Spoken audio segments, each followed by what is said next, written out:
नमस्कार साथीहरु, स्वागत छ यहाँलाई यस नयाँ भिडियोमा। आजको यो भिडियोमा चाहिँ भेरासिटी कोइनलाई कसरी स्ट्याक गरेर स्ट्याकिङ रिवार्ड चाहिँ 36.5% ले वार्षिक रूपमा प्राप्त गर्ने भन्ने बारे चाहिँ जानकारी गराउन गइरहेको छु। भेरासिटी कोइनको प्राइस चाहिँ अहिले अल टाइम हाईमा चल्दैछ। तपाईले यहाँ देख्न सक्नुहुन्छ 8 घण्टाको कु कोइनको चार्ट र तपाईले यहाँनिर कोइन मार्केटमा पनि देख्न सक्नुहुन्छ यति पर्सेन्टले चाहिँ यो प्राइस अप भइरहेको छ। तपाईले यहाँ देख्न सक्नुहुन्छ 24 घण्टामा यतिसम्म गएको छ र यहाँनिर कु कोइनको चार्ट पनि देख्न सक्नुहुन्छ र मैले पनि केही कोइन चाहिँ लिएको थिएँ। तपाईले यहाँ देख्न सक्नुहुन्छ मैले चाहिँ यो प्राइसमा जम्मा लगभग $700 जतिको चाहिँ मैले चाहिँ लिएको थिएँ र आजको यो भिडियोमा चाहिँ म यो कोइनलाई चाहिँ भेरा कोइनलाई चाहिँ कसरी चाहिँ स्ट्याकिङ गरेर स्ट्याकिङ रिवार्ड प्राप्त गर्ने भन्ने बारे जानकारी गराउँदै छु। यसभन्दा अगाडि मैले भेरासिटी कोइन चाहिँ फ्रीमा कसरी कमाउने भन्ने बारे जानकारी गराएको थिएँ। मैले फ्रीमा पनि कमाइसकेको छु। तपाईले यहाँ देख्न सक्नुहुन्छ जति पनि यो ब्यालेन्स रहेको छ यो चाहिँ फ्रीमा मैले कमाएको हो र तपाईले यहाँ देख्न सक्नुहुन्छ फ्रीमा यो सबै चाहिँ फ्रीमै मैले चाहिँ कमाएको हो। तपाईले यहाँ देख्न सक्नुहुन्छ 10 10 10 10 रहेको छ, सबै 10 यहाँ 100 पनि रहेको छ। यो सबै चाहिँ मैले फ्रीमा कमाएको। लगभग मैले चाहिँ 2-4 दिन मात्रै हुँदैछ यो चाहिँ मैले सबै फ्रीमा प्राप्त गरेको हुँ। आजको यो भिडियोमा अब फ्रीमा यो तपाईले चाहिँ कसरी स्ट्याक गर्न सक्नुहुन्छ भन्ने कुरा चाहिँ जानकारी गराउँदै छु। तपाईले चाहिँ स्ट्याक गरेर चाहिँ तपाईले वार्षिक रूपमा 36.5% पर इयर भेरा रिवार्ड चाहिँ प्राप्त गर्न सक्नुहुन्छ। त्यसपछि तपाईले चाहिँ यो डेली रूपमा चाहिँ प्राप्त गर्न सक्नुहुन्छ। डेली रूपमा चाहिँ 0.1% ले चाहिँ तपाईले चाहिँ जति पनि स्ट्याक गर्नुहुन्छ त्यो चाहिँ तपाईले डेली रूपमा चाहिँ प्राप्त गर्न सक्नुहुन्छ। अब कसरी चाहिँ प्राप्त गर्ने भन्नाले चाहिँ सबैभन्दा पहिले यो वेबसाइट खोल्नु होला, verawallet.io यो खोल्नुहोस्। यो खोलिसकेपछि चाहिँ तपाईले सबैभन्दा पहिले चाहिँ अब भेरा वालेट बनाउनु पर्ने हुन्छ। स्ट्याकिङ गर्नको लागि चाहिँ एकाउन्ट बनाउनको लागि चाहिँ तपाईले यो वेबसाइटमा गइसकेपछि चाहिँ यहाँ देख्न सक्नुहुन्छ डोन्ट ह्याभ एन एकाउन्ट भनेर सोधेको छ, क्रिएट एकाउन्ट भनेको छ। यसमा क्लिक गर्नु होला। एकदम सजिलो रहेको छ एकाउन्ट बनाउनको लागि त। तपाईले आफ्नो इमेल एड्रेस दिनुहोस्, त्यसपछि पासवर्ड राख्नु होला, एकदम स्ट्रङ पासवर्ड राख्नुहोस्। आई एम नट रोबोट भनेको छ, यसमा क्लिक गरेर चाहिँ यो भेरिफाई गर्नुपर्ने हुन्छ। त्यसपछि जुन यो टर्म कन्डिसनको लागि चाहिँ यहाँ टिक लगाएर चाहिँ तपाईले चाहिँ क्रिएटमा चाहिँ क्लिक गर्नुपर्ने हुन्छ। यहाँ तपाईले देख्न सक्नुहुन्छ मैले आफ्नो इमेल पासवर्ड राखेँ, त्यसपछि आई एम नट रोबोट भनेको छ, यसमा चाहिँ क्लिक गर्नु होला। तपाईले विभिन्न एकाउन्टहरू बनाउनुहुन्छ भने तपाईले बनाउन सकिहाल्नुहुन्छ। यदि बनाउन आएन भने पनि यसरी क्लिक गरिसकेपछि यहाँनिर पिक्चर सेलेक्ट गर्न लाउँछ। यहाँनिर बसको पिक्चर सेलेक्ट गर्न लगाएको छ। तपाईले यहाँ जति पनि बसहरू छन् त्यसलाई चाहिँ यसरी क्लिक गरेर चाहिँ भेरिफाई गर्नुहोस्। यो पनि बस जस्तै छ, हेरौँ। ल यसरी यो मिलेन भने चाहिँ फेरि सेलेक्ट गर्न लाउँछ। अहिले चाहिँ बाइसाइकल भनेको छ। यसरी सेलेक्ट गरिसकेपछि भेरिफाई गर्ने, मिल्यो भने चाहिँ यसरी टिक लाग्छ। अब क्रिएट एकाउन्टमा क्लिक गरिदिन्छु र अब यति गरिसकेपछि यो भेरिफाई इमेल भन्छ। आफ्नो इमेललाई चाहिँ भेरिफाई गर्नुपर्ने हुन्छ। जुन आफूले राखेको इमेल छ उक्त इमेलमा चाहिँ एउटा लिङ्क दिएको हुन्छ र एउटा मेल पठाएको हुन्छ भेराले चाहिँ, र उक्त मेल खोलिसकेपछि एउटा कोड हुन्छ। कोडलाई चाहिँ यहाँनिर टाइप गरेर सबमिट गर्नुपर्ने हुन्छ। यसरी एउटा मेल आउँछ र तपाईले चाहिँ यहाँनिर कोड दिएको हुन्छ। यसलाई चाहिँ सट्ट कपी गर्नु होला अनि यहाँ भेरिफिकेसन कोड भनेको छ, यसमा चाहिँ पेस्ट गरिदिनुहोस्, सबमिट गरिदिनुहोस्। तपाईँ एकाउन्ट चाहिँ हुनेछ र तपाईले चाहिँ कम्प्लिट एकाउन्ट भनेको छ। तपाईले आफ्नो डिटेलहरू दिनुपर्ने हुन्छ। एकदम सिम्पली रहेको छ। आफ्नो नाम दिनुहोस्, लास्ट नेम दिनु होला। त्यसपछि यहाँनिर यो चाहिँ यो एकाउन्ट क्रिएट गरेको डेट हो, यसलाई केही पनि नगर्नुहोस्। त्यसपछि रेसिडेन्सी कन्ट्री भनेको छ, यो कन्ट्री सिलेक्ट गर्नु होला अनि रेसिडेन्सी एड्रेस अनि मोबाइल नम्बर दिनुहोस् अनि सबमिटमा क्लिक गरेर चाहिँ सबमिट गरिदिनुहोस्। म मेरो डिटेल भर्छु यसमा। यसै एकदम सिम्पल तरिका आफ्नो नाम दिनुहोस्, यहाँ जे मागेको छ त्यही दिने हो। त्यसपछि सबमिटमा चाहिँ क्लिक गरिदिने हो। यति गर्न साथ तपाईको चाहिँ वालेट चाहिँ बन्छ यसको। अब वालेट बनिसकेपछि चाहिँ तपाईले चाहिँ आफ्नो एकाउन्टलाई साइन इन गर्नु होला। आफ्नो इमेल एड्रेस राख्नुहोस्, पासवर्ड राख्नुहोस् अनि आई एम नट रोबोट भनेको छ, यो क्याप्चा सल्भ गर्नु होला। यहाँ टिक लागिसकेपछि कहिलेकाहीँ टिक लाग्दैन, पिक्चर सेलेक्ट गर्न लगाउनेछ, पिक्चर सेलेक्ट गर्नुहोस्। त्यसपछि यहाँ साइन इनमा क्लिक गरेर चाहिँ आफ्नो एकाउन्टलाई साइन इन गरिसकेपछि चाहिँ अब यसरी देख्न सक्नुहुन्छ र तपाईको मेन ब्यालेन्समा चाहिँ ब्यालेन्स हुनुपर्ने हुन्छ। स्ट्याकिङ गर्नको लागि चाहिँ मेरो मेन ब्यालेन्समा चाहिँ यति देख्न सक्नुहुन्छ र यो फ्रीमा कमाएको हो। तपाईलाई मैले अलरेडी कसरी फ्रीमा कमाउने भनेर चाहिँ भिडियो पनि सेयर गरेको छु। कति साथीहरुले हेर्नुभयो, हेर्नु भएको छैन मलाई थाहा छैन। हेर्नु भएको छैन भने यो भिडियो हेर्नु होला। मैले कसरी कमाउने भन्ने बारे चाहिँ एउटा भिडियो बनाएको थिएँ र मैले पनि यहाँ कमाएको छु। यो चाहिँ सबै मैले फ्रीमै कमाएको हो। यदि तपाईसँग अब ब्यालेन्स छैन भने चाहिँ विभिन्न कोइन एक्सचेन्जहरुबाट किन्न सक्नुहुन्छ। विभिन्न कोइन एक्सचेन्जहरुमा यो चाहिँ लिस्ट भएको छ र आज मात्रै पनि नयाँ कोइन एक्सचेन्जमा चाहिँ यो लिस्ट भएको छ गेट भन्नेमा। यो एक्सचेन्जमा चाहिँ आज मात्रै यो चाहिँ लिस्ट भएको हो र यहाँ विभिन्न बिट्रेक्सदेखि लिएर विभिन्न कोइन एक्सचेन्जमा यो लिस्ट भएको छ। यी एक्सचेन्जहरूबाट अथवा यी चलाउनुहुन्छ भने तपाईँले यी वेबसाइटहरूबाट पनि किनेर चाहिँ विथड्र गर्न सक्नुहुन्छ। र मेरो कुरा गर्नुहुन्छ भने चाहिँ मैले चाहिँ कुकोइन प्रयोग गरेर चाहिँ यो किनेको हो र तपाईँले पनि कुकोइन मार्फत किन्न सक्नुहुन्छ। र मेरो कुकोइनको एफिलिएट लिङ्क भिडियोको मुनि राखिदिएको छु, तपाईँले चाहिँ यहाँ गएर पनि किन्न सक्नुहुन्छ। लगभग यो एक्सचेन्ज जान लागिसकेको छ, तपाईँले यहाँ देख्न सक्नुहुन्छ के गतिमा ट्रेड हुँदैछ र मेरो टार्गेट पनि एक्सचेन्ज हो। लगभग मेरो टार्गेट लगभग पुरा हुन आँटिसकेको छ।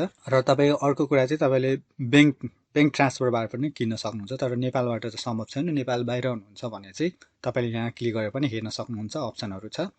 र युरोप कन्ट्रीमा हुनुहुन्छ भने त भइ नै हाल्छ युरोप कन्ट्रीबाट त। त्यसपछि अर्को यहाँ पनि छ इन्स्टेन्ट बाई भेरा एन्ड स्ट्याक भनेको छ। यहाँबाट पनि क्लिक गरेर चाहिँ तपाईँसँग बिटिसी छ अथवा कुनै कोइन छ भने चाहिँ किन्न सक्नुहुन्छ। तपाईँ बिटिसीदेखि लिएर तपाईँले यहाँ क्लिक गर्नु होला, इथ, बाइनेन्स कोइन, युएसडिटी कोइनबाट चाहिँ तपाईँले किन्न सक्नुहुन्छ इन्स्टेन्टली। र अब कोइन एक्सचेन्जबाट डिपोजिट गर्नको लागि चाहिँ के गर्नुहोस् भने यहाँ मेन वालेट भनेको छ, यसमा क्लिक गर्नु होला। यसमा क्लिक गरिसकेपछि चाहिँ अब तपाईँले यहाँनिर डिपोजिट भन्ने देख्न सक्नुहुन्छ।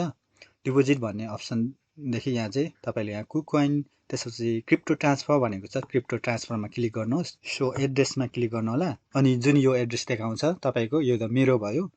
तपाईँले यसरी क्लिक गरिसकेपछि तपाईँको चाहिँ एड्रेस देखाउनेछ। यो एड्रेसमा चाहिँ तपाईँहरूले चाहिँ कोइन एक्सचेन्जबाट चाहिँ विथड्र गर्न सक्नुहुन्छ। र विभिन्न कोइन एक्सचेन्जको अब विथड्र अमाउन्ट ज्यादा हुन पनि सक्छ। तपाईँ कुकोइनमा चाहिँ मैले विथड्र गर्दाखेरि चाहिँ लगभग 400 कति फी तिरेको थिएँ, किनकि अहिले चाहिँ यसको प्राइस पनि बढ्दैछ, जसले गर्दाखेरि यसको विथड्र फी पनि घट्न सक्छ। म त्यही पनि चेक गरेर देखाउँछु। भेराको विथड्र फी त घट्नुभन्दा नि बढेको जस्तो छ। 3000 भेरा कोइन छ विथड्रको लागि चाहिँ। र यसभन्दा अगाडि मैले विथड्र गरेको थिएँ, तपाईँले यहाँ पनि देख्न सक्नुहुन्छ, यति विथड्र गरेको थिएँ। तर मैले 3000 फी त तिरे जस्तो चाहिँ लाग्दैन। र तपाईँको बेस्ट चाहिँ के हुन्छ भने तपाईँ युएसडिटीबाट किन्दा चाहिँ बेस्ट होला क्यारे, नभए चाहिँ तपाईँले त्यति नै फी तिरेर पनि यहाँ चाहिँ डिपोजिट गर्न सक्नुहुन्छ कुकोइनबाट। मैले चाहिँ कुकोइनबाट डिपोजिट गरेको थिएँ, सिधै पनि तपाईँले अब किन्न त सकिहाल्नुहुन्छ। त्यसपछि अब के गर्नुहोस् भने तपाईँ यहाँ स्ट्याकिङमा जानु होला, स्ट्याकिङ वालेटमा क्लिक गर्नुहोस्।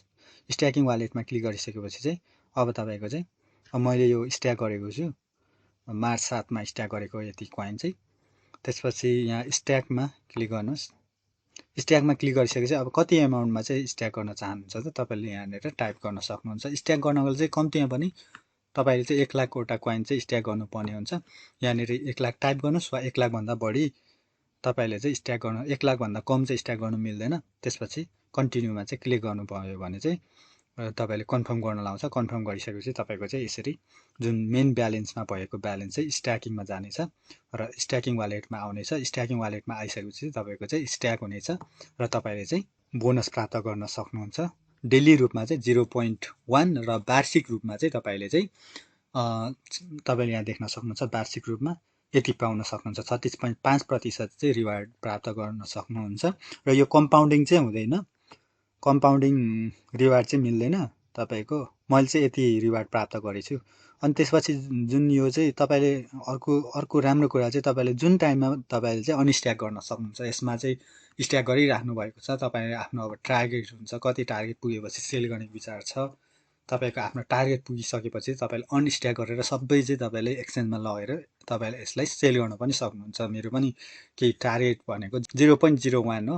मेरो यो टार्गेट पुग्यो भने चाहिँ म केही कोइन चाहिँ सेल गर्नेछु र केही चाहिँ स्ट्याकमै छोड्नेछु। अनि चाहिँ म यो स्ट्याकिङमा क्लिक गरेर देखाउँछु। अब यो प्रोग्राम स्टार्टर्समा पनि चेक गर्नु होला स्ट्याक गर्नुभन्दा अगाडि। यो चाहिँ लिमिट मात्रै रहेको छ। यो स्ट्याकिङ पुल चाहिँ सबैले चाहिँ स्ट्याक गर्नु मिल्दैन। तपाईँको टोटल क्यापासिटी यहाँ चेक गर्न सक्नुहुन्छ। र अनि यो प्रोग्राम अहिले पनि एक्टिभै चालु नै छ।